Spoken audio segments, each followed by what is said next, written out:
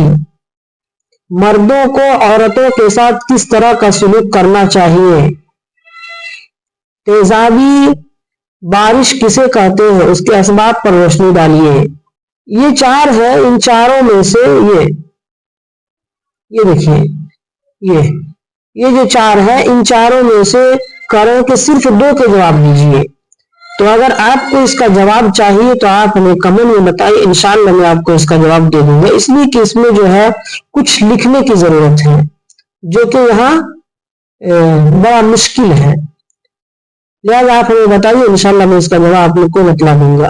سوال نمبر 16 میں دیکھیے، درج ذیل سوالات میں سے صرف 2 کے جواب لکھیے۔ یہاں بھی وہی ہے، ہم کیا رہے یہاں ابھی آئے ابھی چلے۔ اس مصرے کے ذریعے شاعر نے انسانی زندگی کی کس پہلو کی نشاندہی کی ہے؟ میرا حصہ دور کا جلوہ شاعر نے کیوں کہا؟ وضاحت کیجیے۔ شاعر خالی ظرف کی صدا سے کیا سمجھانا چاہتا ہے؟ یہاں بھی دیکھیے صرف 2 کے جواب مانگے ہیں، اگر آپ کو اس کا جواب چاہیے تو اس کو بھی ہمیں کمنٹ میں بتائیے، انشاءاللہ میں آپ کو اس کا بھی جواب بتلا دوں گا۔ سوال نمبر 17 میں درج ذیل سوالات میں سے صرف 2 کے جواب لکھیے۔ ان دیوتا کو برہما نے کیا سندیش بھیجا؟ ان دیوتا کو برہما نے کیا سندیش بھیجا؟ گاؤں پہنچنے سے پہلے وحید کی کیا کیفیت تھی؟ مصنف نے گدڑی کا لال کس کو اور کیوں کہا ہے؟ خاکہ نگار نے کیوں کہا کہ جگر صاحب کی باتیں غزل کے شعر ہوتی ہیں؟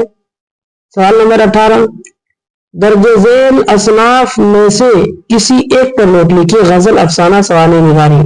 تو دیکھیے یہاں سے سوال نمبر 15 سے لے کر کے بالکل آخر تک، یعنی سوال نمبر 18 تک جو سوال پوچھے گئے ہیں اس میں ایک مضمون لکھنے کی درکار ہے ہر سوال کے جواب میں۔